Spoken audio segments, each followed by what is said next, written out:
The plate hit the floor at 7:23 in the evening, not because it fell, because he pushed it. She stood in her own kitchen, one hand pressed to her burning cheek, the other hand flat against her pregnant belly, and she said nothing. She reheated his dinner. She set it back on the table. She sat across from him and watched him eat. That was Tuesday. By Saturday, he had found the letter. By the following week, he was already calling it our money. What Derek Whitfield never knew, what he could not have imagined in 6 years of marriage, was that the quiet woman across the table, the one who kept his dinner warm and washed the dishes by hand so the noise wouldn't bother him, controlled a private fortune worth $200 million. And she had a plan. She had always had a plan. Stay with us. Because the moment he finds out the truth, you will want to see his face. Lesson statement. This story is a reminder that the most powerful person in the room is not always the loudest one. Sometimes the woman who says the least has already decided everything. Meaning/value to audience.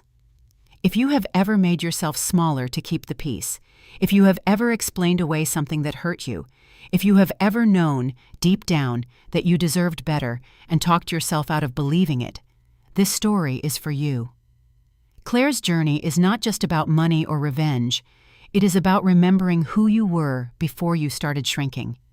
It is about the moment you stop surviving and start choosing. That moment is possible for anyone. If this story moved you, if even one moment felt familiar, felt true, felt like something you needed to hear today, let us know in the comments below. Tell us which moment hit hardest. Tell us what you would have done.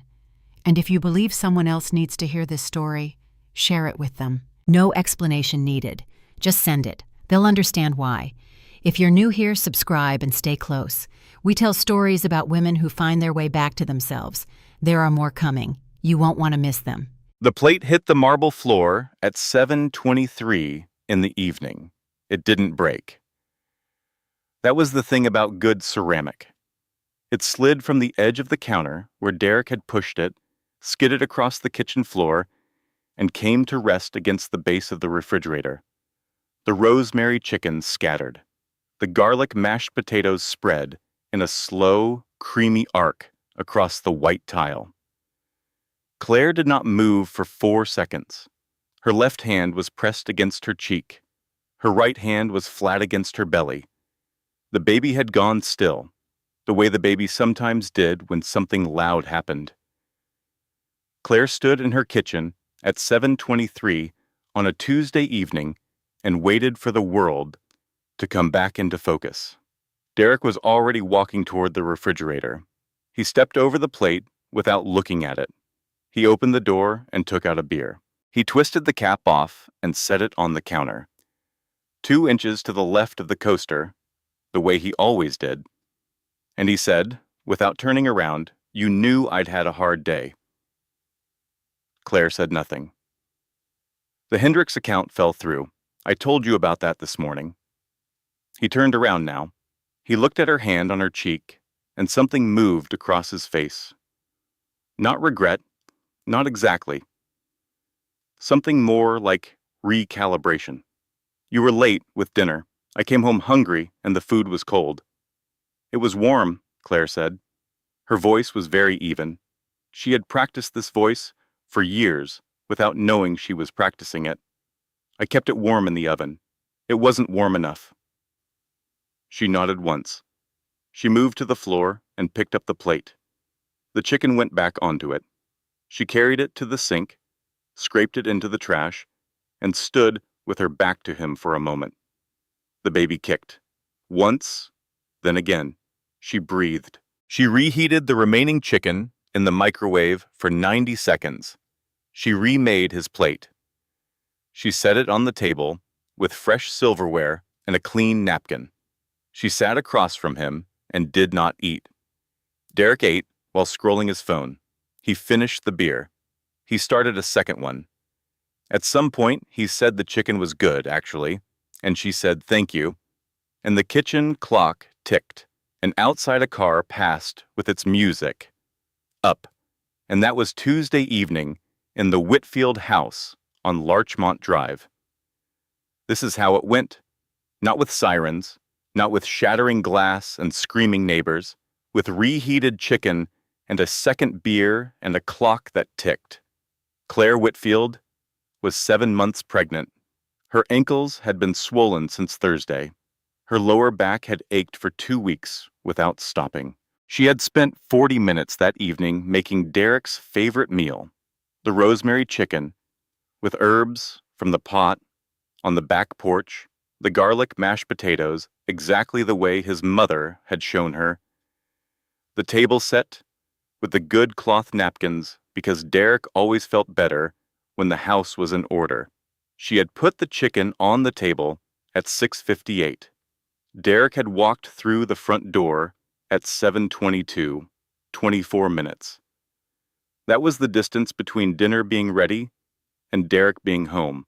24 minutes during which Claire had sat at the kitchen table and checked her phone twice and looked at the front door 6 times and finally given up and moved the plate to the oven on warm. She was not supposed to be late. She understood that now. In the same bone-deep way, she understood 100 other rules she had learned without anyone writing them down. After dinner, she washed the dishes by hand. The dishwasher was 18 inches to her left. It was a good dishwasher, stainless steel interior, quiet cycle. They had picked it out together 3 years ago at the appliance showroom on Route 9. She never used it when Derek was watching television. The noise bothered him. She was halfway through the roasting pan when she stopped. She stood at the sink with her hands in the soapy warm water, and she looked at them. Her hands, red from the heat, slightly pruned at the fingertips. She looked at them the way you look at something you've owned for years and suddenly can't place. When did I start doing that? Not a question. A landing. The kind of thought that arrives fully formed and sets itself down and doesn't leave. She finished the dishes. She dried her hands. She turned off the kitchen light. Derek was asleep on the couch by 9. He always fell asleep on the couch and moved to bed around midnight. Claire had stopped waiting up for him sometime in year 2 of their marriage. She went upstairs. She changed into her sleep shirt, one of her father's old flannel ones, soft from years of washing, faded blue. She sat on the edge of the bed and picked up her phone. She scrolled without reading. She put the phone face down on the nightstand. She picked it up again. She opened the contacts, scrolled to a name, Warren Ashby. She pressed call. It rang twice. Warren always answered on the second ring, even at 9 in the evening, even when he was presumably doing something else, because that was Warren. He had answered on the second ring when she called to tell him her father was in the hospital. He had answered on the second ring when she called from the parking lot of the grocery store 6 months into her marriage and said nothing for 10 seconds before hanging up. Claire, he said. It happened again, she said. A pause. Not surprise. Warren Ashby had not been surprised by anything in 38 years of family law. Are you and the baby all right? Yes, we're fine. Another pause. Are you ready? She looked at the bedroom door. She could hear the television downstairs. A sports recap. Derek's voice, low, talking to himself the way he did when a team he'd bet on was losing.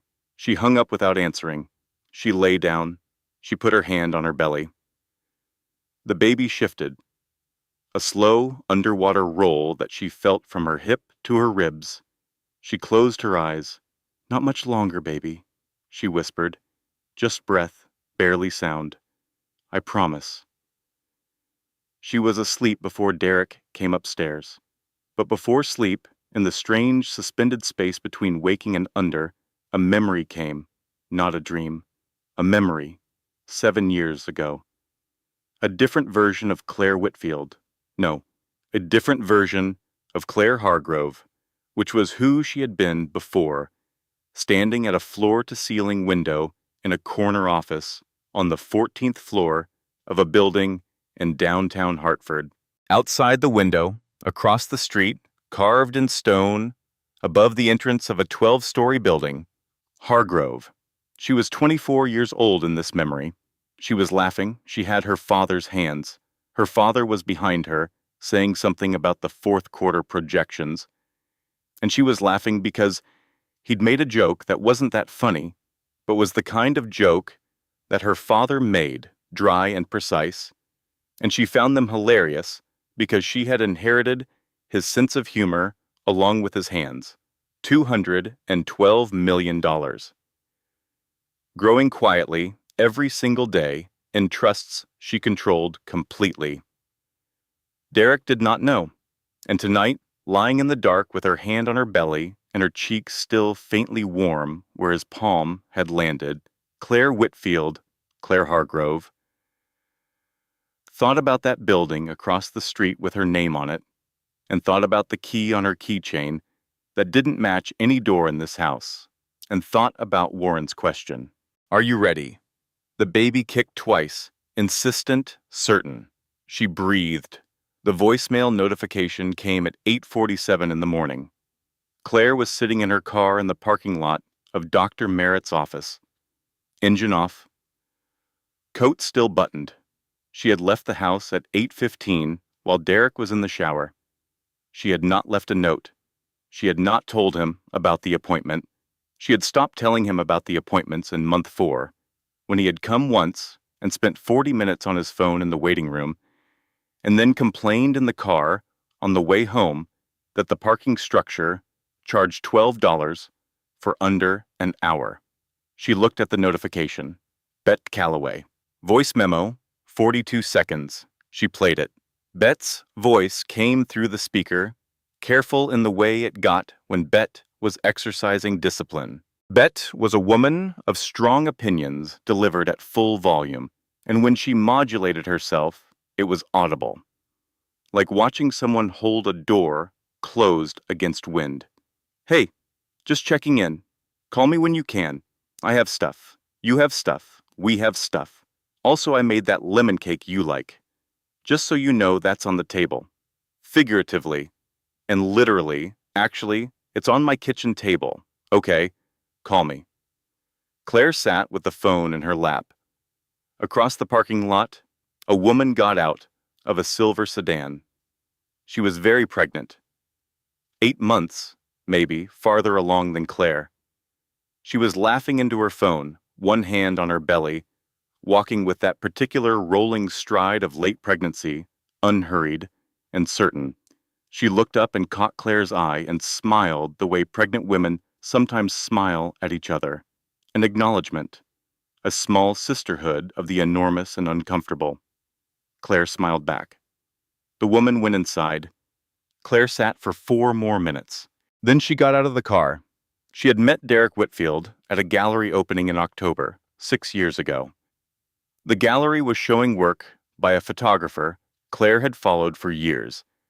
And Claire had come alone, which she did often, because she preferred experiencing art without having to negotiate someone else's reaction to it. Derek was there with 2 colleagues from his property development firm. He was 30 years old, broad-shouldered, with dark hair worn slightly long, and a quality of attention that she would later understand was the thing she had confused for depth. He looked at things carefully. He looked at her carefully. He said, "You've been standing in front of that photograph for 12 minutes." She had said, "I know." He had said, "You're beautiful," and meant it in a way that was so straightforward it was almost startling. No performance to it, just observation, stated plainly. She was 25 years old and had spent the previous 2 years being extremely careful about who she let get close to her. Not because she was shy, because she was rich. Not publicly rich. That was the particular art of it. Philip Hargrove had built Hargrove Capital over 40 years. Private equity and real estate holdings across 11 states with an institutional reputation that kept the name off the Forbes lists he could have been on if he'd wanted the attention. He did not want the attention. He wanted the results. He died when Claire was 3 years into her marriage to Derek. He left her everything. $212 million, held in irrevocable trusts, managed by Diane Cho at Ashby and Partners, under Warren Ashby's oversight. Every quarter, statements arrived at the P.O. box Claire had maintained since she was 22. Every year, decisions were made. The money moved, grew, worked. Derek did not know. Derek knew there was family money. She had allowed him to assume the version wealthy people assume about other wealthy people when the evidence is subtle. A good name, quality things, a mother who wore real pearls without calling attention to them. Old money, the kind that had thinned. A nice background, not much substance left. She had driven a sensible car. She wore clothes that were excellent but not conspicuous. She had never once corrected his assumption. Her father had taught her early, the people who want your money will tell you they love you first, and some of them will believe it themselves. That's the dangerous kind. She had thought she was being smart. Inside Dr. Merritt's office, the examination was routine, and then not routine. Dr. Susan Merritt was 45, efficient, direct in a way Claire appreciated. She had been Claire's obstetrician since month 2 of the pregnancy, and she had a quality that Claire recognized in Warren and in her father, the quality of someone who asked one precise question instead of 10 vague ones. Everything with the baby was fine. Growth on track, position good, heartbeat strong, 148 beats per minute. Steady as a clock.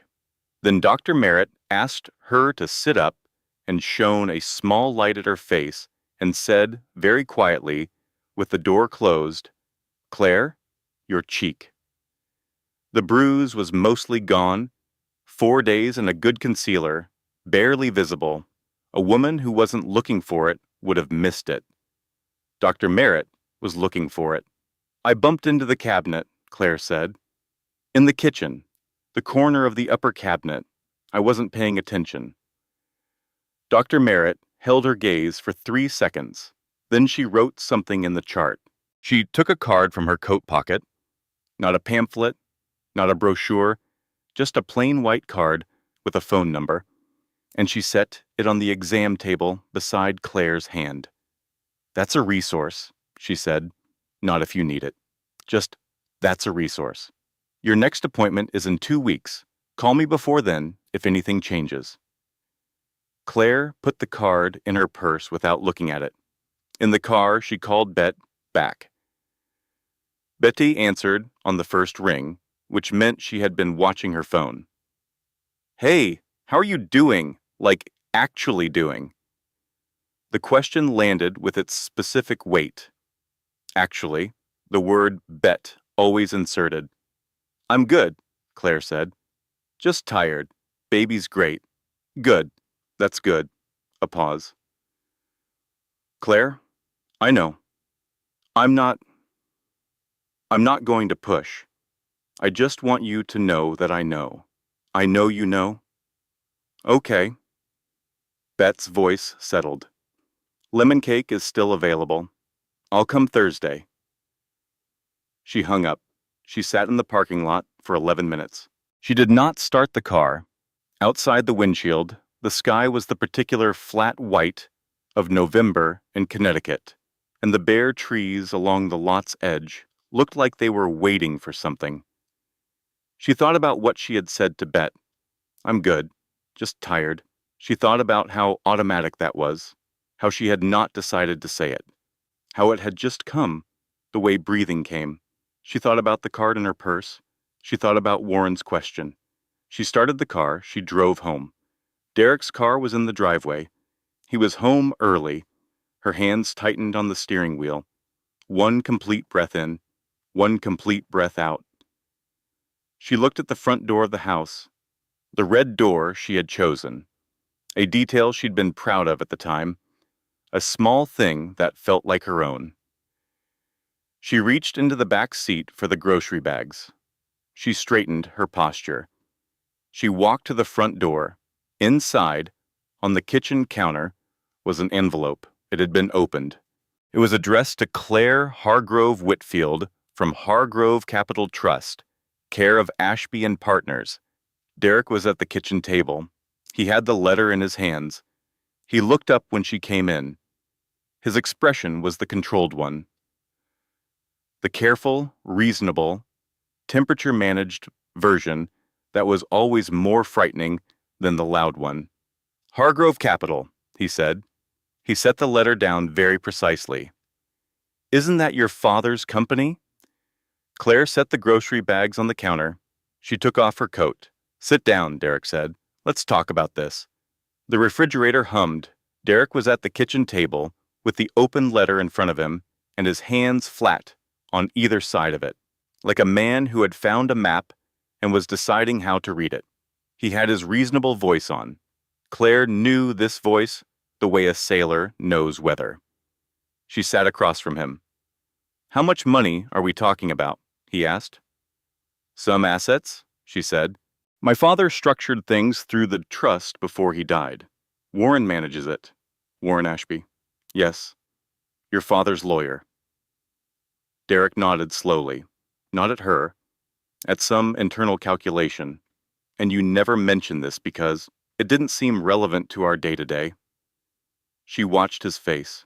She was always watching his face, tracking the small muscular movements, the way a navigator tracks stars. The slight tension around his jaw, the evenness of his breathing, the way his right hand moved almost imperceptibly toward the letter and then stopped. He was not angry yet. He was calculating. Angry Derek breaks things. Calculating Derek plans things. We've been married 6 years, Claire. He said her name like a period. 6 years. And you're telling me there's a trust. There are assets, your father's company, and this somehow never came up. You knew my family had money. I knew your family had a name. His voice stayed level. I didn't know about... He picked up the letter. Ongoing asset management and quarterly distribution reporting. He set it down. That's not family money. That's a business. It's an estate trust. Warren handles everything. He reached across the table. He covered her hand with his. He squeezed slightly, precisely, not hard enough to leave anything, just enough to be unmistakable. We're partners, he said, smiling. Partners don't keep things from each other. She looked at his hand on hers. There it is.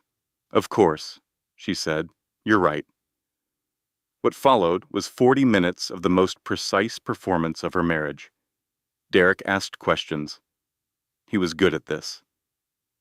The patient, reasonable accumulation of information that looked like conversation but was actually excavation. What trust? What assets? Who managed the day-to-day? What kind of real estate? Was the firm still operating, or was it being wound down? Claire answered carefully. She gave him shapes, without dimensions. Yes, there was a trust. Yes, Warren Ashby managed it. Yes, there were real estate holdings and some equity positions. Nothing major, honestly. Her father had been conservative. She had never really been involved, didn't know the specifics. Warren handled everything. She was sure it was fine. She watched him build a map in his head with insufficient coordinates. She watched him decide the map was incomplete. She watched him decide to get better coordinates. She understood, in the cold observational part of her mind, exactly what was happening.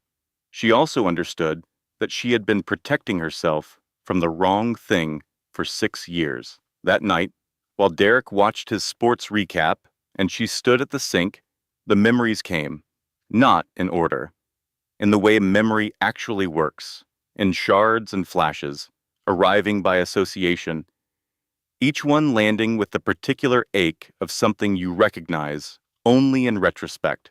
The second month of their marriage, Derek saying, "It makes sense for household expenses to run through my account. Easier. I make more. Cleaner." And her thinking, "That's reasonable. That is genuinely reasonable." And moving her contribution to a monthly transfer into his checking account like a tenant paying rent to live in her own life. Month 8. Her talking about going back to work. She had been consulting occasionally, kept it vague, never mentioned Hargrove Capital. And Derek saying, "Why would you want that stress? We don't need it. Focus on us. Focus on making a home." And her thinking, "He wants to take care of me. That's love. That's what love looks like." Year 2, the lease on Larchmont Drive. She had suggested they both sign. He had said it was cleaner, with just one name, legally. Less complicated if anything needed to change, standard practice in his industry. She had let him sign alone. She had let him sign alone. He was building a cage, and I kept helping him decorate it. She dried her hands on the kitchen towel. She folded it precisely. She turned off the kitchen light. Derek's voice from the living room. "What time is your appointment Thursday?" 10, she said. "Don't schedule anything for Thursday evening. Greta's flying in." The kitchen towel was still in her hands. She set it down very carefully on the counter. "Greta is coming this weekend?" "She called this afternoon. She wants to see the baby before it comes." He said it like it was reasonable, like it was a given, like Greta announcing a visit 2 days in advance was a normal thing that happened in normal families. She booked the flight already. Claire looked at the towel on the counter. At the corner of it that wasn't quite aligned, she straightened it. "Okay," she said. Upstairs, Derek asleep. She drew a bath. The bathroom was the one room in the house that was completely hers. She had chosen the tiles. Small white hexagons with a thin gray border. She had chosen the fixtures. She had chosen the small framed botanical prints on the wall, 3 of them, ferns she had found at an estate sale in Farmington 3 years ago. The room smelled like the eucalyptus oil she kept in a small brown bottle on the corner of the tub ledge. She got into the bath with her leggings and sleep shirt still on. She did not do this for any dramatic reason. She did it because sometimes the weight of everything was exactly the temperature of bath water, and the only thing that helped was being held nearby it.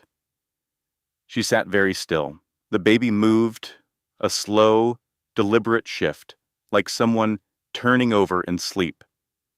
She put her hand on the curve of her belly and breathed in. Eucalyptus, warm water. The faint smell of the rosemary from dinner still in her hair. She reached for her phone from the bath ledge. She opened the password-protected folder. It had a 6-digit code Derek did not know. Inside, quarterly statements from Diane, property records, trust documents, a copy of her father's will, and at the top, time stamped 3 months ago, a 47-page document with the header, Proposed Separation Agreement, Whitfield. Draft 7. Warren had been drafting it for 8 months. They were on version 7. Every revision was slightly more precise, slightly more protective, and Warren never asked why she hadn't used it yet. She read the summary page. She had read it approximately 400 times. The language had the particular beauty of something built to protect. Specific, airtight, Philip Hargrove's fingerprints all over the architecture of it, even though he had been dead for 3 years when Warren wrote the first draft. Her finger hovered over the button that would send it to Warren's secure inbox. She did not press it. Not tonight. She closed the folder. She opened her contacts. She pressed Warren's name. He answered on the second ring. "Warren," she said, "Greta Whitfield is coming this weekend." Derek found a letter from the trust this afternoon. He's starting to build a picture. "I know," Warren said. He always seemed to know, or at least never seemed surprised. Are you ready to move? She listened to the bathwater settling around her. The baby kicked once, solid, certain. Schedule a meeting, she said. This week, all of us. Thursday morning. Yes. It's about time, Claire. She set the phone back on the ledge. She leaned her head against the tile. She closed her eyes. Above her, the botanical prints. Ferns, green and still. Thursday, she thought. Thursday. Greta Whitfield's perfume arrived before she did. It was a heavy floral, dirty, gardenia, and something powdery underneath. The kind of scent that embedded itself in upholstery and fabric and stayed there long after its wear had gone. Claire could smell it from the top of the stairs when Derek opened the front door Friday evening. She stood at the landing with her hand on the banister and breathed through her nose and told herself it was only the weekend. Only the weekend. Greta was 61, slim, dressed in the particular way of women who equate presentation with character, everything pressed, everything coordinated, everything indicating that she had given serious consideration to the impression she was about to make. She hugged Derek the way she always hugged Derek, long, full, as if absence itself was an injury being healed. She looked at Claire over Derek's shoulder. She smiled.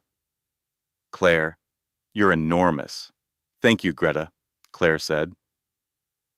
The weekend began. By Saturday morning, Greta had reorganized Claire's kitchen.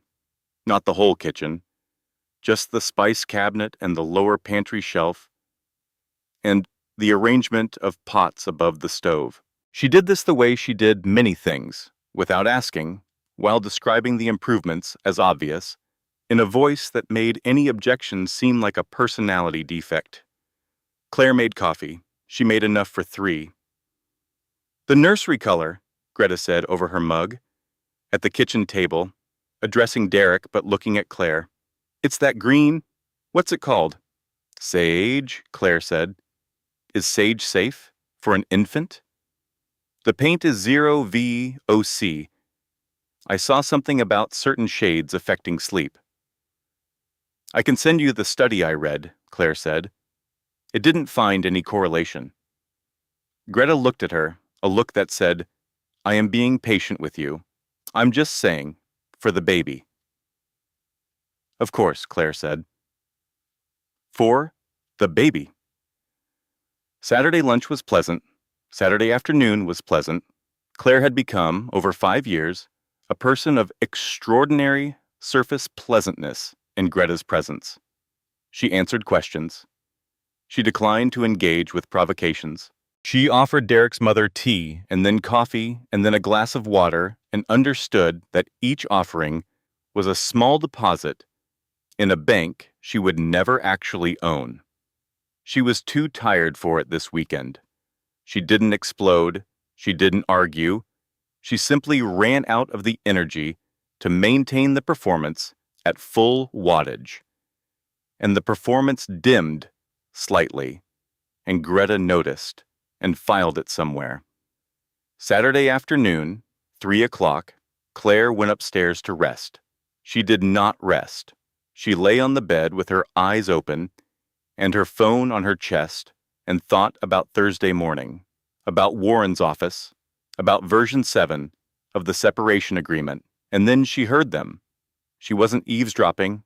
She had come to the top of the stairs to ask about dinner, just that, just a practical question about whether they wanted to go out or eat in. And she heard Derek's voice from the living room below, and then Greta's voice answering, and the particular tone of both of them told her to stop. Derek, she should have told me, before the wedding, after the wedding, at some point in 6 years of marriage, she should have told me. It changes things. Greta, what things? Everything. If there's real money there, and I think there is, I think it's significant, then everything needs to be looked at differently. Our arrangements, the house, what we're building together. A pause. Then Greta's voice, and it was a voice Claire had genuinely never heard from her, careful, measured, and unexpectedly direct. Derek, be careful. That kind of money doesn't belong to you. Whatever she has from her father, that's hers. Don't do something stupid. Silence. I'm just saying we should have transparency. No, Greta said. You're saying you feel entitled to something you weren't told about. Those are different things. And I'm telling you, as someone who has watched men make this mistake, be careful. Claire stood at the top of the stairs with her hand over her mouth. Greta Whitfield just defended me. She went back to the bedroom. She lay down. She stared at the ceiling. She filed it. Greta was not an ally. But somewhere inside, the woman who had reorganized her spice cabinet and suggested sage was unsafe for infants, there was a line she apparently would not cross. That was information. Saturday dinner was a masterpiece of collective performance. Greta was warm, Derek was attentive and charming in the particular way he became when he needed something, full of small gestures, compliments about the meal, hand on Claire's back when Greta was watching. Claire served and smiled and redirected conversations and managed the temperature of the room the way she had been doing for years. Underneath the table, her hands were shaking. Not from fear, from something new, from the fact that she had heard Derek in his own voice saying it changes things, from the fact that the map he was building in his head was nearing completion, from the fact that she had a meeting with Warren in 4 days and draft 7 of the separation agreement in a password-protected folder on her phone. At minute 37 of the chapter of her life called Greta's Visit, something inside Claire quietly and irrevocably shifted. It was not dramatic. It looked like nothing from the outside. She was at the kitchen counter, sliding the dessert plates onto the counter for stacking, and Derek made a comment to Greta. A throwaway line about how Claire had been a bit scattered lately. You know how pregnancy gets. And they both laughed. That specific laugh of two people sharing an understanding at a third person's expense. And Claire set the dessert plate down on the counter with 2 hands scattered. I manage a $200 million portfolio in parking lots and 5-minute windows on my phone. I have grown a human being for 7 months. I have protected both of us from a man who hits me when dinner is late, and I have done all of this while being a good guest in my own life, scattered. She dried her hands on the kitchen towel. She went back to the table. She sat down. She smiled at the story Greta was telling. But something had changed axis, something that was never going to change back. Sunday morning, 6:45. Claire was standing in the doorway of the nursery. She had woken at 6 and couldn't get back to sleep, which was normal in late pregnancy, and she had walked down the hall and stopped at the nursery door the way she sometimes did. Just looking, the room was half finished. White walls, the crib still in its flat-pack box in the corner. The mobile she had ordered 3 weeks ago, little white stars on thin silver wire, hanging from a hook she'd asked the handyman to put in the ceiling, turning very slightly in the air from the vent below. She stood there looking at the turning stars and thinking about nothing in particular, which was a luxury she had been taking in stolen moments all weekend. Footsteps behind her. She turned. Greta was standing in the hallway in a dressing gown, her silver hair down, looking slightly startled by the early hour. They looked at each other in the quiet of early morning, the half-finished nursery, the turning mobile, the flat November light just beginning at the window. "You haven't put the crib together yet," Greta said. "No." They stood there for a moment. Greta looked at the room with an expression Claire couldn't quite categorize, something almost soft. "You're stronger than he knows," Greta said. "Not You're doing a wonderful job. Not everything is going to be fine. Just that." Then she turned and walked toward the kitchen to make coffee and never acknowledged she had said it. Claire stood in the doorway of the nursery for a long time after that.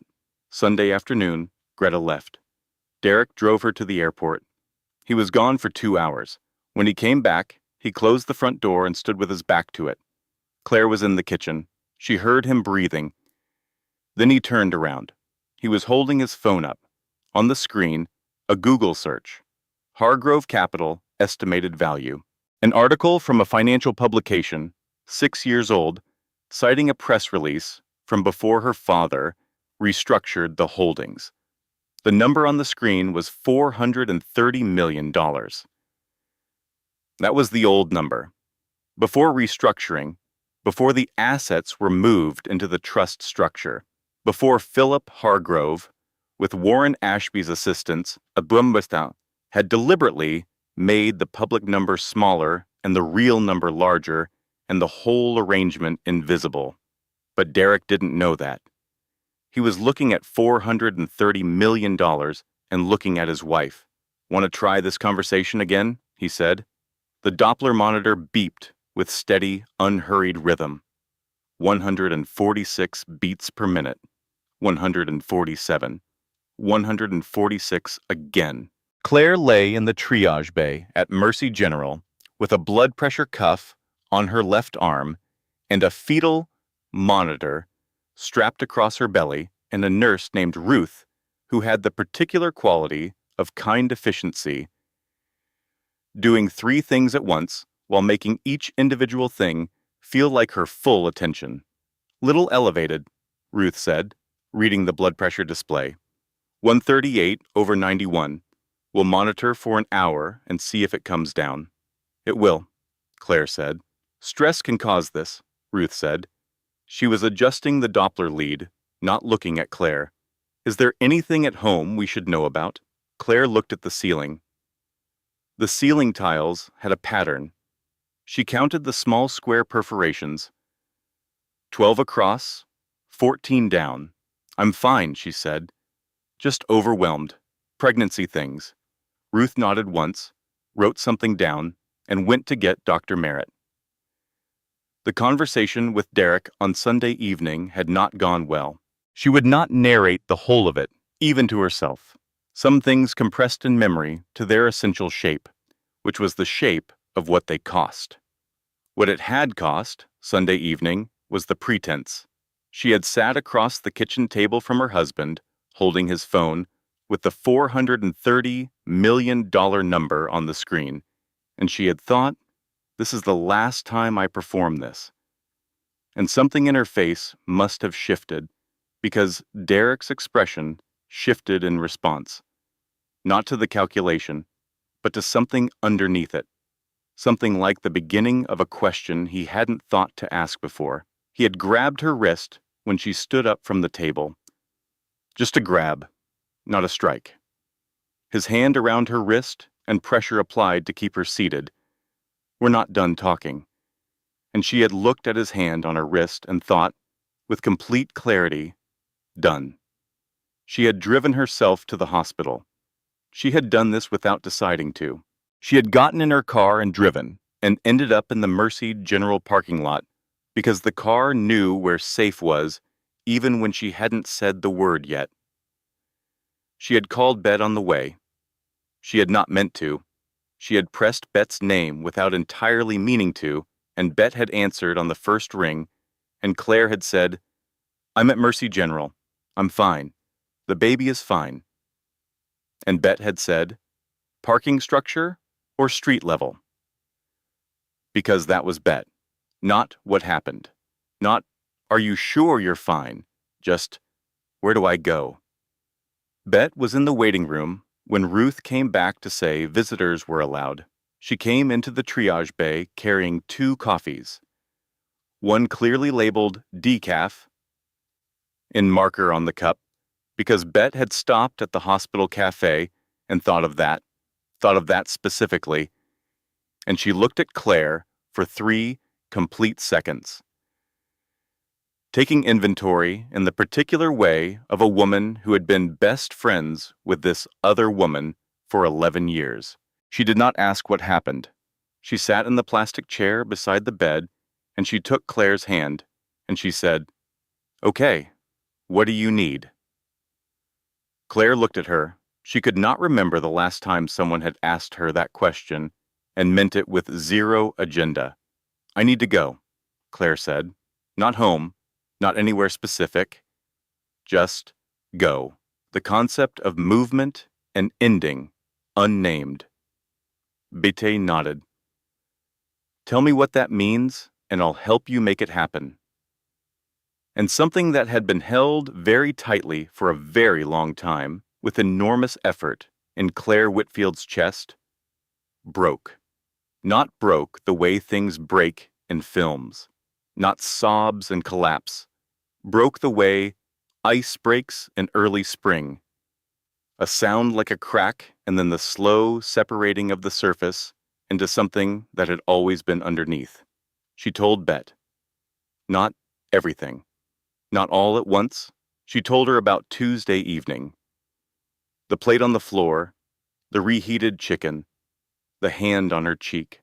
She told her about the ache in her back that had been there for 2 weeks, and how at some point she had stopped noticing, whether it was from pregnancy or from the way she flinched whenever Derek came home. She told her about Sunday evening and the wrist and the word "done" that had arrived in her head fully formed. Bet listened. This was an act of genuine, extraordinary discipline from a woman who had strong opinions and a strong voice and had been, apparently, holding both of them back for 5 years. She did not interrupt. She did not make a single expression that could be read as "I knew it" or "I told you so." She just held Claire's hand and listened. "I'm scared," Claire said, the words arriving with the force of something finally named. "I'm scared, and I'm 8 months pregnant, and I've been planning to leave for 8 months, but I keep finding reasons to wait, and now he knows about the money. Not all of it, but enough. And I don't know if I can... If the timing is right." "The timing," Bet said, "is when you're ready. That's when the timing is right." "I called Warren this week. We have a meeting Thursday." "Good. Betty." Claire looked at her. "Why didn't you say something earlier, years ago?" Bete was quiet for a moment. Her jaw did something careful. "Because I knew you, and you were not going to hear it until you were ready. I could see it. I could see the signs. I chose to stay close instead of push, because pushing would have meant losing you. And losing you meant losing my ability to be there when you got ready." She paused. "I'm sorry it took this long. Don't be sorry. I'm saying it anyway." Ruth came in to check the blood pressure. 129/83, coming down. She adjusted the monitor and left. Betaille, still holding Claire's hand, looked at the phone on the tray table. The password-protected folder app was visible on the screen. Claire had been checking it without noticing. Bet looked at the app icon, looked at Claire, raised one eyebrow. Just one eyebrow. Not a word. Claire looked at the phone, at Bet. She took a breath that was nearly a laugh and opened the folder, found the separation agreement, stared at the send button. Betty did not say press it. She did not say anything. She just held the space. Claire closed the folder, opened her contacts. Warren Ashby, second ring. "Warren, it's Thursday morning or I come to the office tonight. Which works better for your team?" "Thursday morning," Warren said. 8 o'clock. All files ready." "Good." She hung up. The phone buzzed immediately. Derek. The text read, "I'm not angry. We need to talk like adults. I just want to understand our full financial picture before the baby comes." That's reasonable. Come home. The word "our" in our financial picture. She showed Bet. Bet, Read it. Bet's jaw did the thing where it tightened, and she breathed through her nose very deliberately and said, pleasantly, Our, Claire agreed. Then Warren texted, a scanned document, image attached. She opened it. Her father's prenuptial agreement, drafted at Philip Hargrove's specific written instruction, before the wedding, reviewed by 3 separate attorneys, signed by both parties. She had signed it at 26 in a conference room, tired, trusting Warren, not reading carefully enough to understand its full scope. She was reading it now. Warren had highlighted one section in yellow. She read the summary. In the event of dissolution, all assets originating from Hargrove Capital Trust remain sole property of Claire Eleanor Hargrove Whitfield, regardless of marriage duration, length of cohabitation, or domestic contribution. Her father's handwritten note in the margin, scanned from the original. Make sure she can always leave. Make sure she always has somewhere to go. She stared at her father's handwriting, his particular slant, the P with its oversized loop, the way he wrote, always with a small emphasis, as if the word needed protecting. I have had the protection this entire time. I just forgot I was allowed to use it. The elevator doors opened on the 14th floor at 7:59 Thursday morning. Warren Ashby's office occupied the northeast corner, which meant it had morning light. Real morning light, direct and gold, and Claire stood in the elevator doorway for a moment when the doors opened and felt it on her face. She had driven here from Bet's apartment, where she had spent the night on the guest bed with 6 pillows, and she had stopped at a coffee place on Asylum Avenue and gotten a decaf and drunk half of it in the car, and she had worn her good coat. The charcoal one, cashmere, the one her mother had given her for her 30th birthday.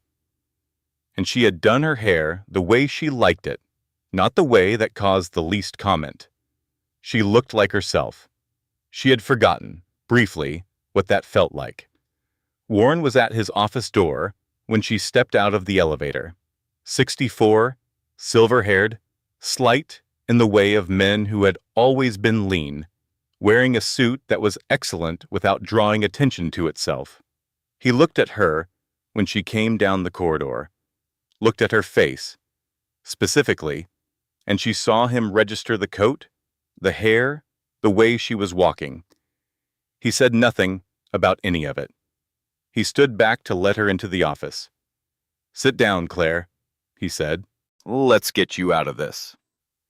The office smelled like coffee and old books, and the particular neutrality of a room that had held 1,000 difficult conversations without absorbing the difficulty of any of them. Floor-to-ceiling shelves, a partner's desk with 2 clear surfaces, 3 chairs arranged at an angle that suggested consultation rather than confrontation. Diane was already there. Diane Chen, 42, who ran the day-to-day management of the Hargrove portfolio with a precision that her father had trusted completely. Claire had not seen Diane in person in 4 months.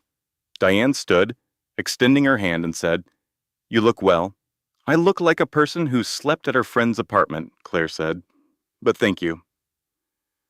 They sat. The meeting was 2 hours. Not all of it belonged in this telling. There are sections of legal documentation that work as protection precisely because they are not dramatic, because they are exact and thorough and would bore anyone except the person they are designed to shield. What mattered was this. The prenuptial agreement was iron. Philip Hargrove had commissioned it from the finest family law attorney in Connecticut, and that attorney had built it with the specific paranoia of a man who had spent 40 years watching wealth destroy families, and had decided to spend the last years of his life ensuring that his daughter's wealth would only ever protect her, never expose her. The trust structure was clean. No marital asset claims could reach it. No community property arguments applied in their state. Derek's name appeared nowhere in any financial document related to Hargrove Capital. He had married into $212 million and had absolutely no legal claim to a single dollar of it. He'll challenge the prenup, Claire said. He's already consulted someone. He mentioned precedents on Sunday. He will, Warren agreed. And he'll lose. I've seen the arguments he'll try. None of them hold against this document's structure. Your father was thorough. He was thorough about everything. She paused. He was also infuriating about it sometimes. Yes, Warren said, and his expression softened for just a moment. He loved you very specifically. Warren's assistant, a young woman named April, came in during the meeting with a plate of shortbread cookies. The cookies were in a blue tin, a particular blue tin with a particular logo on the lid. The same tin that had sat on the corner of Philip Hargrove's desk for as long as Claire could remember. She stared at the tin. She did not mean to stare at it. She meant to take a cookie and continue the meeting. She started crying, not sobbing, not anything requiring tissue provision as an emergency measure. The quiet kind. The kind where your eyes fill and you blink and the tears go down your face and you sit there and let it happen because stopping it would take more energy than you have. Warren said nothing. He passed the box of tissues from the corner of his desk. He nodded at April, who left. He let Claire cry without calling attention to it, which was the precise right response, and she loved him for it. I'm sorry, she said. Don't be. It's the cookies. He had the same. I know. I order them from the same place. Have for 30 years. He let her have a moment. Then, ready to continue, she took a cookie. She ate it. She breathed. Dad? You brilliant, impossible man. You knew. Warren then slid a manila folder across the desk. It had a tab label in his precise handwriting. Whitfield D. Investigative. Claire had commissioned this file 8 months ago. She had asked Warren to hire someone quietly. She had not told Derek. She had not told Bet. She had done it alone, in the same methodical way she made every other decision when she was operating from the Hargrove part of herself, with thoroughness and without sentiment. Inside, photographs, hotel receipts, a name, Monica Carr, 31, marketing coordinator at Whitfield Property Development, which was Derek's firm. Dates spanning 14 months. 14 months of a secret affair, running parallel to the pregnancy. How long have you had this? Claire asked. The core documentation came in about 6 weeks after you commissioned it, 7 months ago. I've been waiting for you to be ready. She looked at the photographs, a woman she didn't recognize in photographs, that told a story she absolutely recognized. She felt the information land, not with shattering impact, which might have been easier, but with a dull, specific weight, like something heavy being set down on a table that was already too full. He never loved me. He loved the idea of what I might have. And when he thought I had nothing, the affair filled the space. And when he found out I might have everything, the plan changed. She closed the folder, both hands flat on the cover. Okay, she said. Let's go. Warren looked at her over his reading glasses. The gala is Saturday, he said. Derek's company event. You were planning to attend? Yes. We can file before then. The serving will happen Monday. File Saturday afternoon, she said. Before the gala. I want it done before we walk in. Warren nodded once. He reached for a pen. The jazz quartet was playing something slow and certain, and the ballroom of the Hartford Marriott was full of the specific warmth of 100 people who were comfortable and successful and wanted everyone to know it. Derek's company, Whitfield Property Development, held their annual industry awards dinner every November. Claire had attended 3 of them.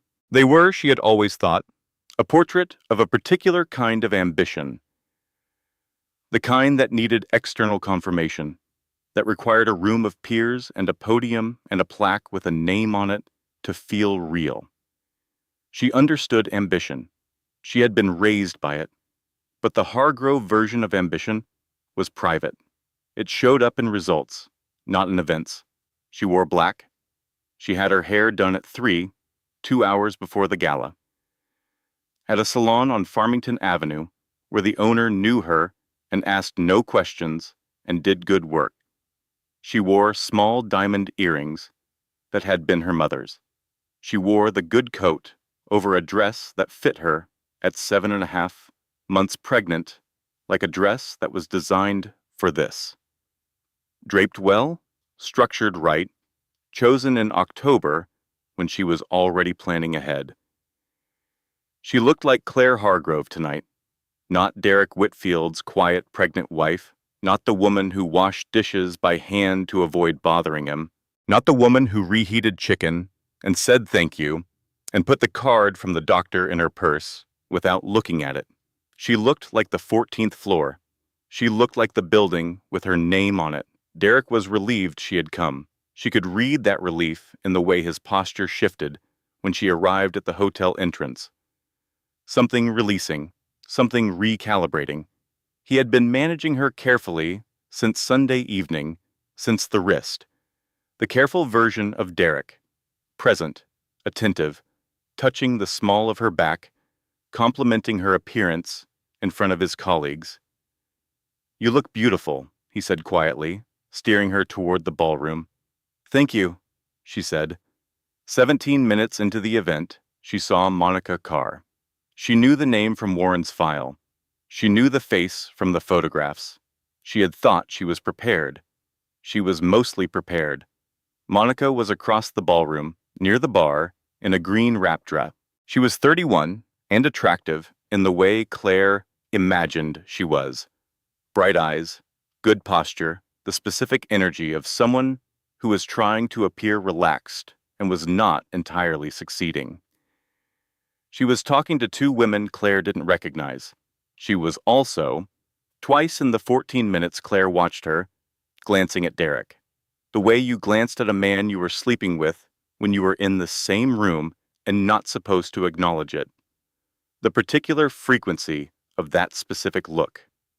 Claire absorbed this information the way she had been absorbing information for 7 years, completely, accurately, without expression. She excused herself from the conversation she was in.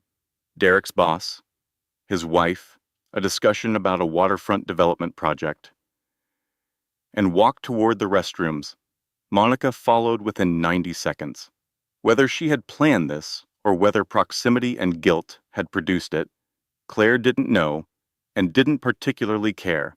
They stood in front of the mirrors, the 2 of them, in the low light of a hotel bathroom that smelled of expensive hand soap.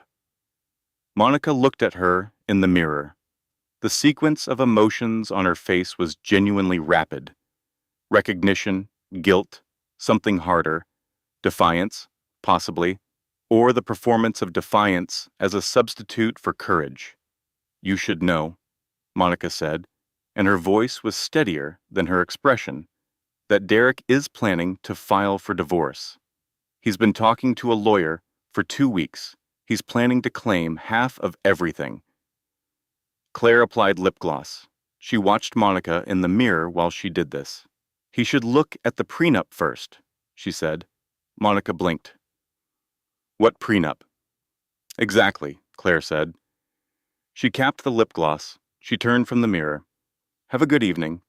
She walked back into the ballroom. Derek intercepted her near the dessert station, which was appropriate somehow. Derek always appeared near food, near the table, near the domestic spaces.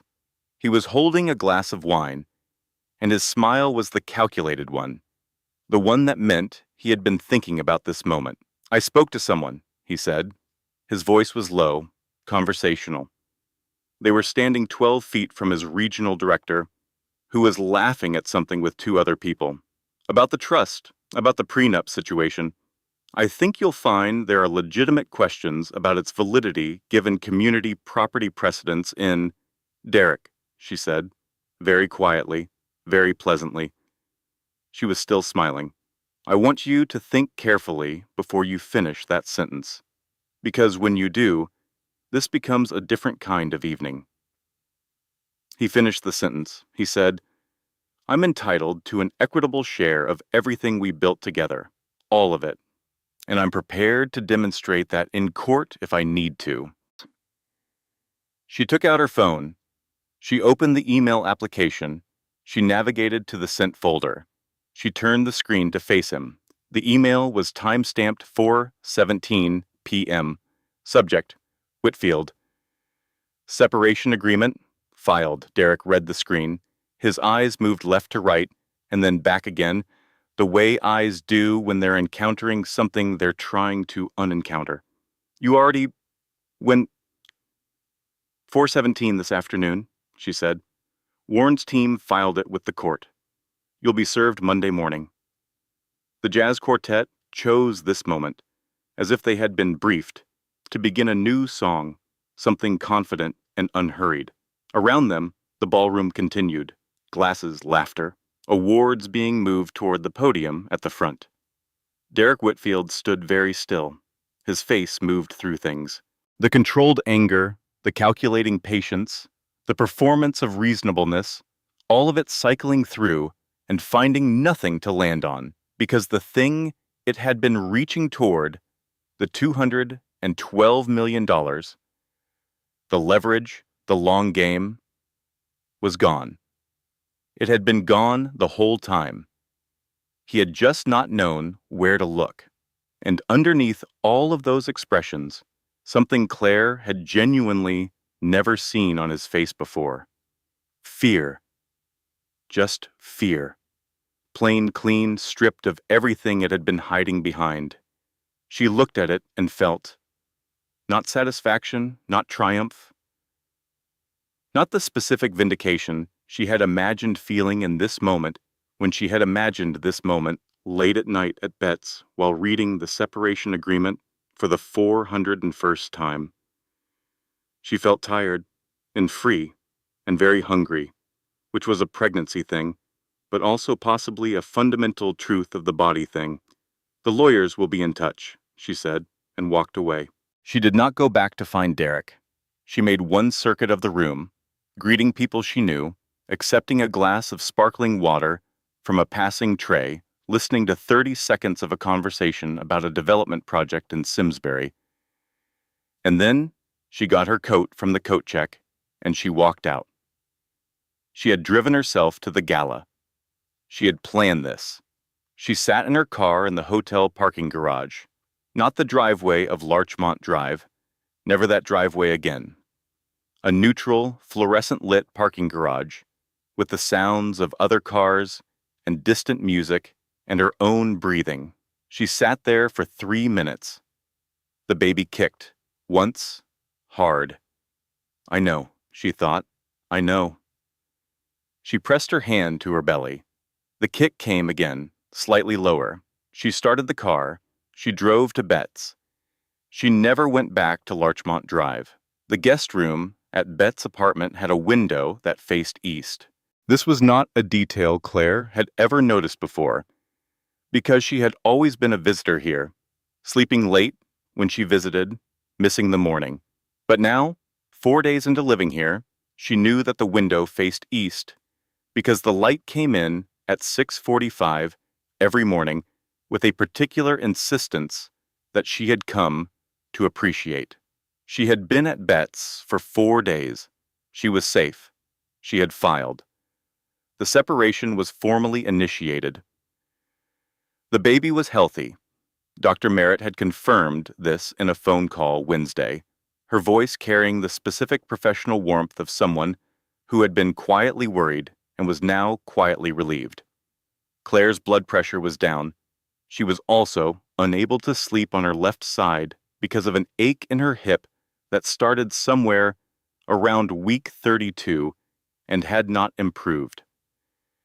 Crying in the shower every morning, Not for Derek specifically.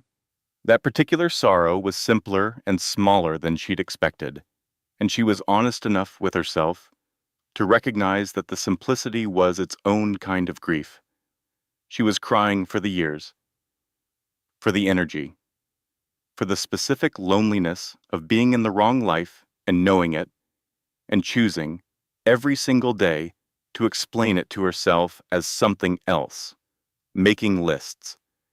She always made lists when she was processing. Bet had provided her with a yellow legal pad and made no comment about the fact that Claire filled 4 pages of it on the first day. Greta's apartment was small and loud with color. The kitchen walls were deep blue, the living room was full of houseplants and terracotta pots. The guest bed had a quilt that had belonged to Betty's grandmother and smelled faintly of cedar and lavender. Every morning, without knocking, Greta left a coffee outside the guest room door. Decaf, in the same travel mug each time because Bet had washed it and filled it again, and this small repeated gesture was more sustaining than Claire knew how to say. On day 2, Claire called Diane. She had not called Diane directly in 7 months. She had responded to emails, reviewed statements, signed documents, but the actual work of Hargrove Capital, the living, thoughtful management of it, she had ceded to Diane's capable hands while she managed the work of surviving her marriage. She had done the minimum. She had been sleepwalking through the stewardship of everything her father had built. Anne answered in one ring. Claire, I want to talk about the portfolio, Claire said. Actually talk, not just review the quarterly. A pause. Then, with something like restrained satisfaction, I've been waiting for this call. They talked for 2 hours. Diane walked her through the current positions, the properties under management, the equity holdings, 3 potential acquisitions that had been sitting in a preliminary file waiting for direction. Claire asked questions. She made notes on the legal pad. She had opinions, specific, substantive opinions that arrived from somewhere she had not accessed in years, from the part of her that had sat in her father's office on the 14th floor and understood what he was building. I missed this. I forgot what it felt like to have a mind that was mine. She told Diane about one acquisition, a mixed-use development opportunity in the Colt Gateway District that she wanted to look at seriously. She told Diane about a philanthropic initiative she had been sketching in notebooks for 2 years, a maternal health access fund targeting underserved communities in Connecticut and Massachusetts. I want to fund it properly, Claire said. I've been thinking about the structure. I want to talk to Warren about the charitable vehicle. I'll set up the call, Diane said. Derek texted daily. She did not respond. Everything went through Warren now. This was protocol. Warren had explained it the way he explained everything, clearly, without drama, as a simple logistical fact. Derek's lawyer had formally appeared. He was challenging the prenup on 3 grounds: inadequate financial disclosure at the time of signing, duress, and community property contributions. Warren had responded to each argument with documents that dismantled them. On Wednesday, a call came from an unknown number. She almost didn't answer. She had been screening unknown numbers for a week, but something, instinct, or the particular way the phone had been buzzing, 2 short rings, and then again patient and deliberate, made her pick up. Is this Claire Whitfield? A woman's voice. Careful. Who is this? My name is Monica Carr. A beat. I think you know who I am. Claire sat very still. Outside Bet's living room window, a pigeon settled on the windowsill and regarded her briefly. I know who you are. Derek is using me, Monica said. I didn't know. I knew he was married, but I thought. She stopped. Started again. He told me the marriage was over, that you were just staying together for the baby. He said a lot of things, and now that his lawyer knows the prenup is solid, Derek told his lawyer that there was an improper workplace relationship, and that I'm part of the reason his professional reputation is being damaged. He's using me to create a different narrative. He threw you under the bus, Claire said. Yes. A flat, clear word. And you're calling me because... Because I have information. Monica's voice steadied. He talked about your money from the beginning. He knew you had family money. Not the real number, but he knew there was something there from the first year of your marriage. He talked about it. He said... She paused. He said it was a long game. The words landed in Claire's chest like stones dropped into water. Long game. I'm going to send you some screenshots, Monica said. Text messages between Derek and a friend of his from about 3 years ago. I had them because he used my phone once when his battery died. I kept them. I don't know why I kept them, but I kept them. The text chain arrived 90 seconds later. She read it. Derek to Todd Prentice. 3 years ago. 2 months after the wedding. She's got more than she's letting on. Family money. Real money. I can feel it. She hides it, but it's there. Long game, man. Long game, Todd. Bro, just be careful, Derek. Careful is how you lose. Patience is how you win. She sat with the phone in her hands for a long time. Betty came in from the kitchen, looked at her face, and sat down on the couch beside her without asking. Claire showed her the screen. Betty read it. Her jaw tightened. She breathed through her nose. She put her arm around Claire's shoulders, which required some geometric negotiation given the pregnancy, and she sat there. He decided, Claire said quietly, from the beginning. It was a decision. Yes. He looked at me and decided. Yes. Bet's arm tightened slightly, and you looked at him and decided to love someone. Those are not equivalent decisions. Don't make them equivalent. Claire sat with that. The baby moved, a slow, rolling shift. She put her hand on her belly. I called Diane, she said. Good. We talked about the portfolio, and I want to start a foundation, maternal health. Bet looked at her. Something that was almost a smile. Yeah? Yeah. Tell me about it. And in the small, bright living room of Betta's apartment, with the houseplants in their terracotta pots and the October light going gold outside the window, Claire Hargrove told her best friend about the foundation she was going to build, the one she had been sketching in notebooks for 2 years, the one that had been waiting, the one that had her father's kind of patience in it and her own kind of fire. The mediation suite on the 6th floor of Warren's building smelled like floor cleaner, and the particular neutrality of rooms designed for difficult conversations. Not a courtroom. Warren had always preferred mediation, controlled, private, outcomes determined by document rather than performance. Derek's attorney, a man named Graves, who had the aggressive bearing of someone who knew his position was weak and was compensating with volume, had agreed to mediation as a precondition to any litigation.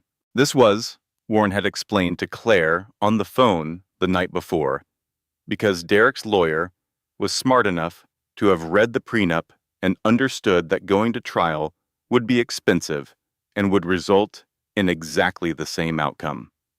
Claire arrived at 8:50 with Warren. She wore a gray suit, bought 3 weeks ago, tailored for late pregnancy, the kind of thing her mother would have approved of. She carried a single folder. She had slept 7 hours the night before, which was the best sleep she had gotten in 2 months. She felt absolutely clear. Derek was already at the table when they came in. He was wearing the charcoal suit she had given him for his 35th birthday. She recognized it by the particular way the pocket square was folded. a habit of his she had never managed to correct. He looked like he had not slept well. He had a small cut on his chin from shaving, which meant his hands had been unsteady this morning. He looked up when she entered. She met his eyes. She held them for 2 seconds. Then she sat down. The session ran 3 hours. Graves presented the challenges to the prenup: inadequate disclosure, duress, community property contributions, and Warren disassembled each one with the quiet efficiency of someone for whom this was not a contest, but an accounting. He produced documentation for every counter. He produced correspondence. He produced, when Graves introduced the community property argument, a precise mathematical analysis of what Derek had actually contributed to the household against what Claire's management fees had generated in the same period. The numbers were not close. Claire spoke twice. The first time was procedural, confirming her intent to proceed with the separation under the prenuptial agreement's terms, her desire for an equitable joint custody framework for the child or children, and her lack of interest in any claims against Derek's personal assets. The second time was when Graves suggested, obliquely, that the timing of the separation filing, 2 hours before the gala, indicated a deliberate effort to humiliate Derek professionally and could speak to Claire's good faith. She looked at Derek, not at Graves, at Derek. "I filed at 4:17 in the afternoon," she said, "because I wanted it done before our child was born. I wanted the legal framework established before I brought a baby into the world, so that the baby's situation would be clear from the beginning. I chose the Saturday before the gala because it was the earliest Warren's team could process the filing that week. Everything after 4:17 that evening was your choice and your timing, not mine." Derek looked at his hands. It was the truest thing she had said to him in years. She could feel the truth of it in her own body, the way honesty, after a long drought of it, felt almost physical. During a break, she found the third-floor women's room, which she had identified earlier as the quiet one. She sat in the far stall and breathed. She was 8.5 months pregnant and had been sitting in a chair for 3 hours, and her back was objecting with some force. She took out her phone. She texted Bet. "I think it's going to be okay." 3 dots appeared, disappeared, appeared. Then a single emoji arrived, a small flame, yellow, precise, burning steadily. Claire laughed. In the bathroom stall of a mediation building, sitting on a closed toilet in a tailored pregnancy suit, she laughed. A real laugh, full and sudden and surprising, the kind that arrives from somewhere you didn't know was available. The baby kicked, hard, as if startled, and she put her hand on her belly and laughed again and said, I know. Sorry." When she came back into the mediation suite, Graves had spoken privately with Derek during the break. The recalibration was visible. Graves's shoulders had changed. Something had deflated slightly in his posture. He had advised Derek, probably, to read the room. Derek sat with the stillness of a man who had received information he didn't want and was incorporating it. Warren's manila folder sat on the table, unopened. It had been there all morning. It contained the investigative file, the hotel receipts, Monica's texts, the 3-year-old conversation with Todd Prentice about the long game. Neither Derek nor Graves had asked about it, but they both knew it was there. Warren had made certain they knew it was there. He had not opened it because he did not need to open it. Sometimes the most powerful information is the information you don't have to use. Graves requested a brief consultation. They stepped out. 15 minutes. When they returned, Graves said, "My client would like to proceed under the existing prenuptial agreement terms." Warren nodded once. He made a note. Claire signed 3 documents. Derek signed 3 documents. They did not look at each other while signing. When it was done, she walked out of the building with Warren beside her. The November air was cold and direct, a pale winter sun at an angle that put light directly in her face. She stopped on the sidewalk. She turned her face up to it. "Your father would have said that was the Hargrove in you," Warren said. She breathed the cold air in.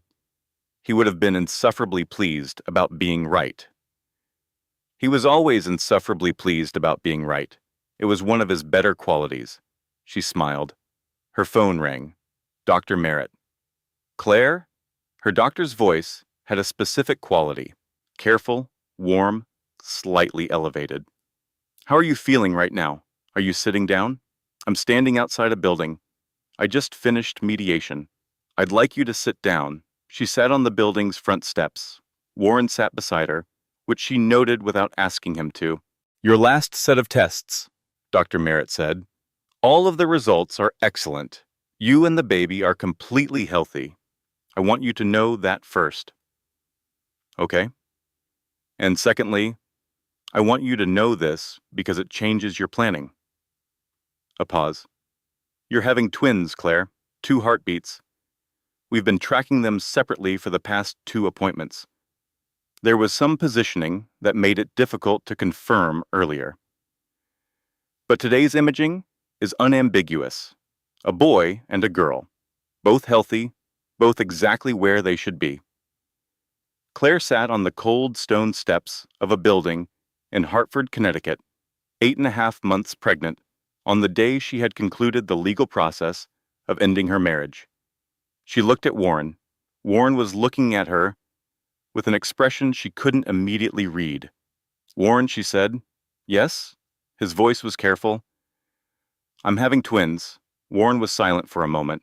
Then quietly, with the particular dignity of a man who had known her father for 40 years, Philip would have been beside himself. She pressed the phone back to her ear. "Dr. Merritt, are they okay? Both of them?" "Both of them are excellent, Claire. You're going to need to rest more, and we'll schedule more frequent monitoring. But both babies are healthy and strong." A pause. "Congratulations." She held the phone in her hands after hanging up. The winter sun on her face, Warren beside her, 2 heartbeats, a boy and a girl. She took one very large breath, and then another. Then she started laughing again. The same sudden, genuine kind, the kind that had arrived in the bathroom stall. And this time it kept going.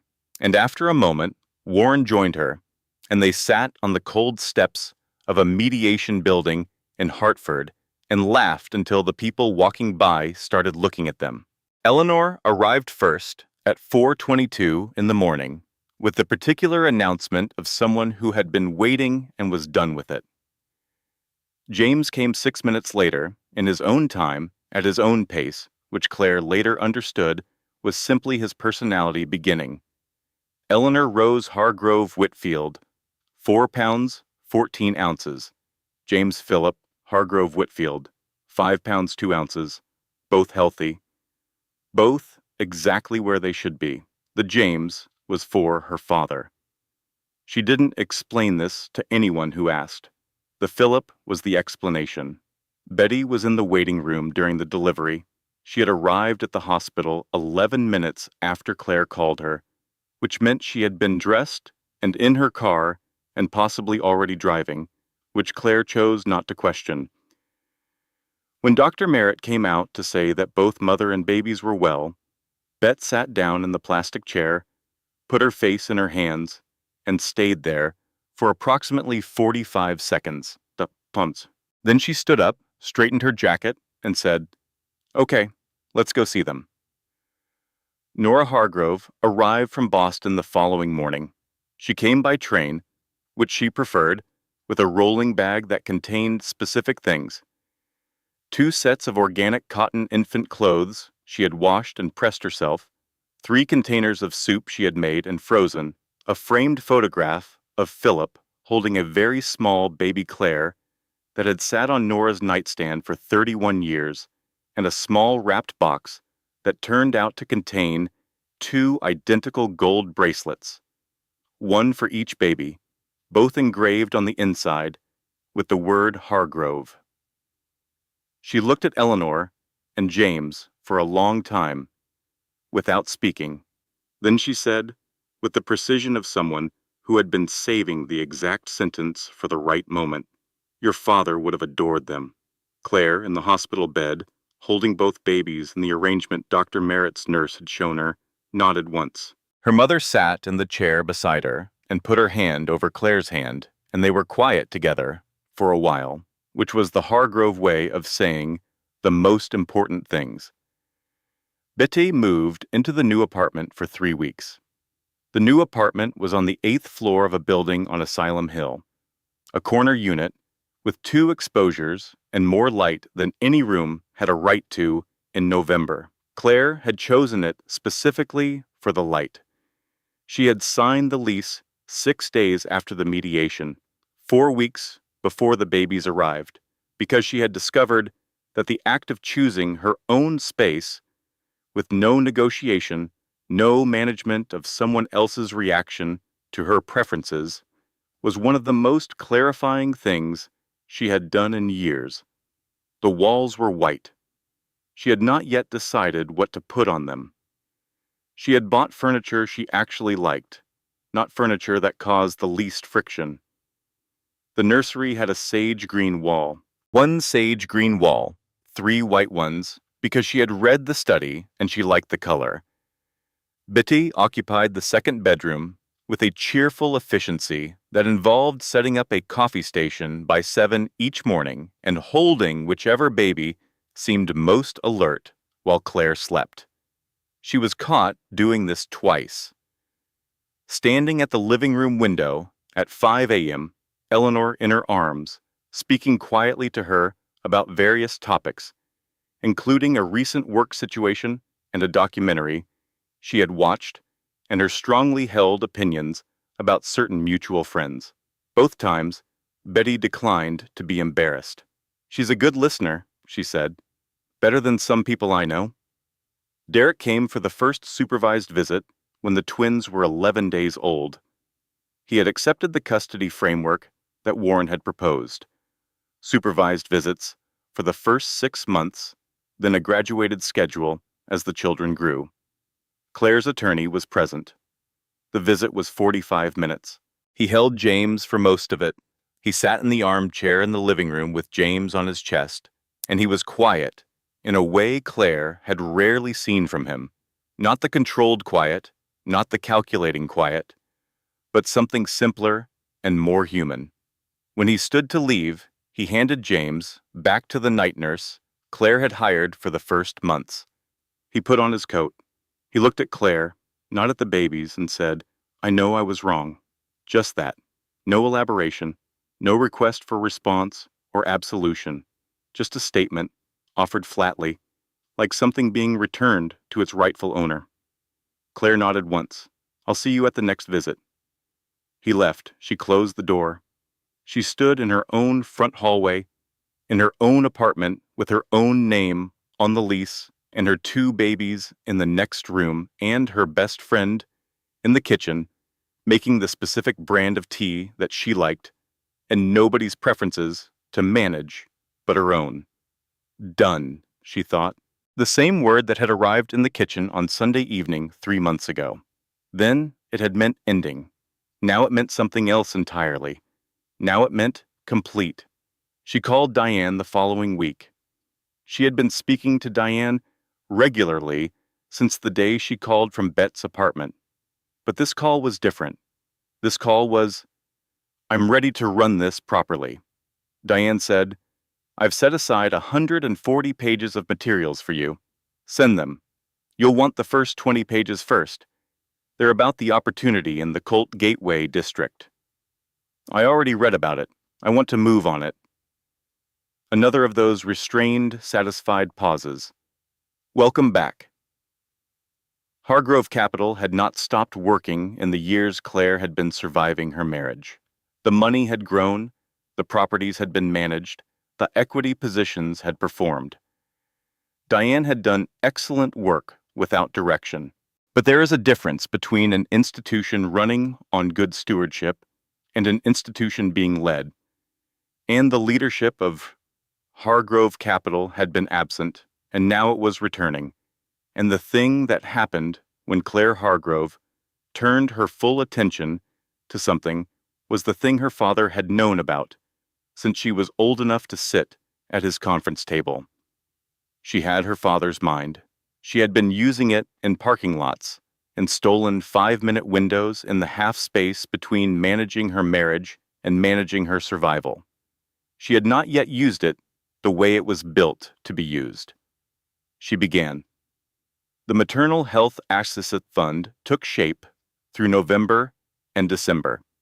She had been sketching it in notebooks for 2 years, a program targeting the specific gap between insurance coverage and actual care access for pregnant and postpartum women in underserved communities in Connecticut and Massachusetts. She had data, she had research, she had the particular fury that came from being 8 months pregnant in a hospital triage bay, explaining to a nurse that yes, she was fine, she was just overwhelmed, when the truth was that she had a bruise on her face and a husband who had not once in 7 months asked how she was feeling. She had the fund structured by the second week of December. Warren helped with the charitable vehicle. Diane helped with the initial funding. The board of 3, Claire, a maternal health physician from Yale, and a policy specialist from Hartford, had their first meeting on a Tuesday morning in January when the twins were 6 weeks old and Eleanor had slept 4 hours in a row for the first time. The morning she went back to the Hargrove Capitol building for the first time, it was the second week of March. Early spring in Hartford, which meant the snow was mostly gone and the cold was the clarifying kind, and the particular clarity of it, the bare branches, the hard pale blue sky, the way the city looked like it had been cleared away to its essential elements, felt appropriate. Eleanor was in a carrier against her chest.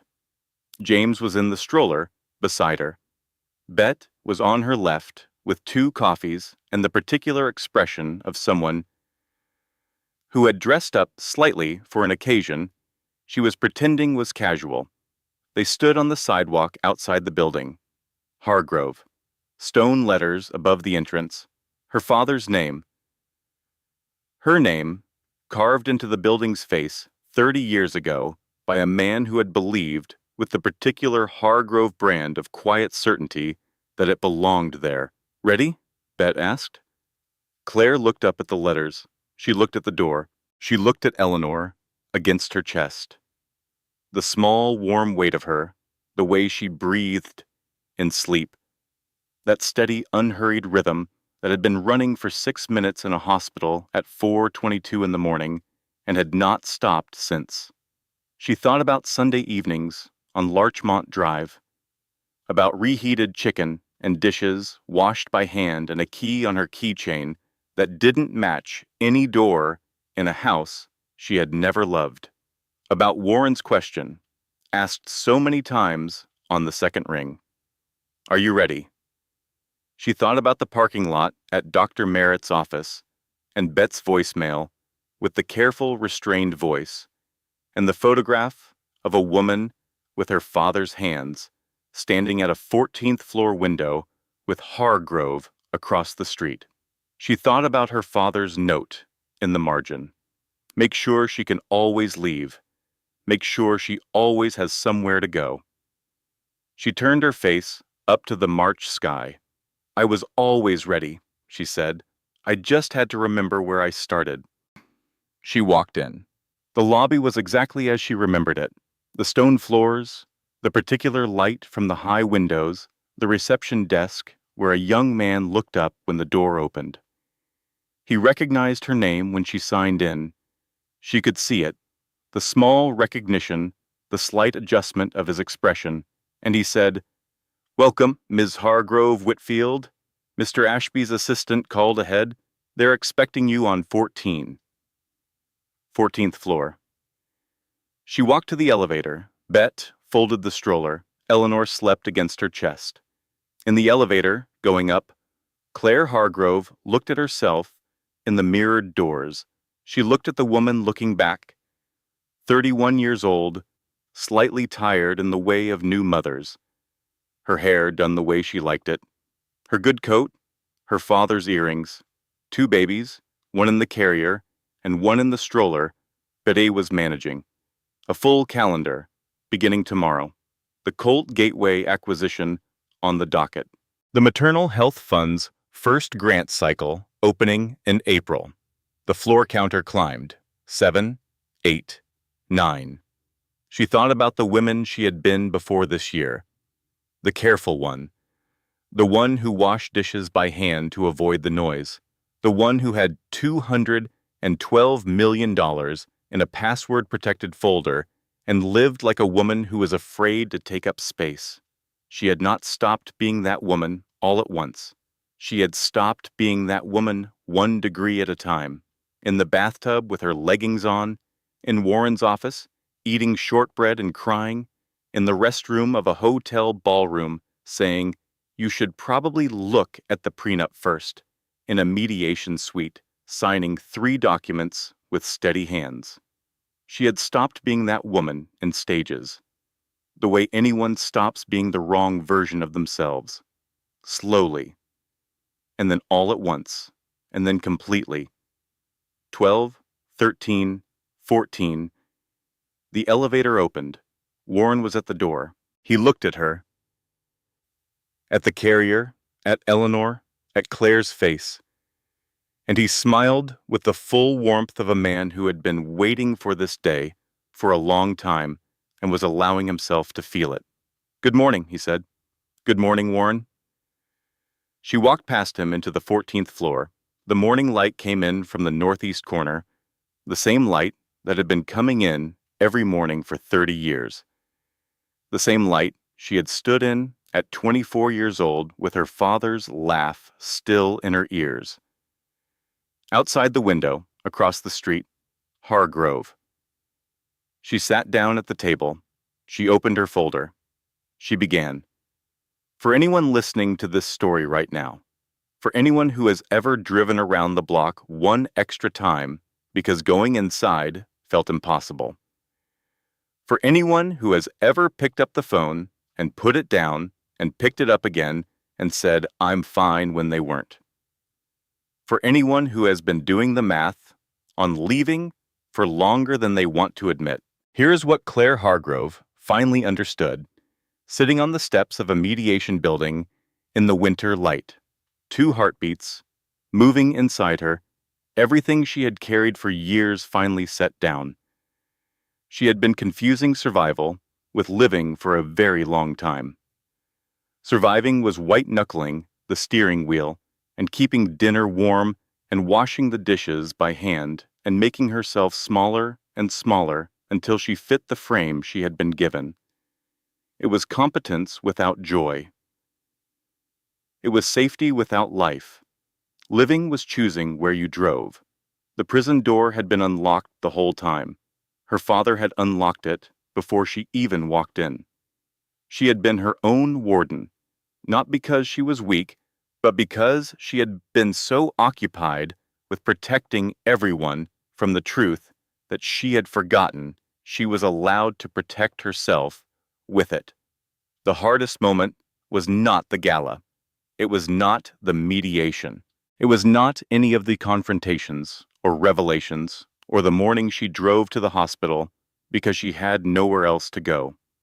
The hardest moment was the one in the kitchen with the dishes, looking at her own hands in the warm water and thinking, when did I start doing that? Because that was the moment she stopped pretending she didn't know. Everything after that was just logistics. Starting over feels impossible until you do it.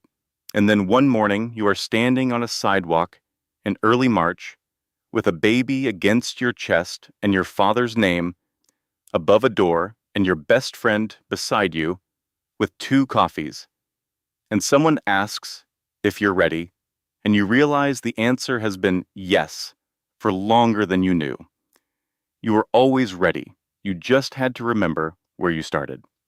Closing disclaimer. This content was carefully researched, developed, and manually edited by our team to bring you a story with meaning, depth, and a lesson worth carrying.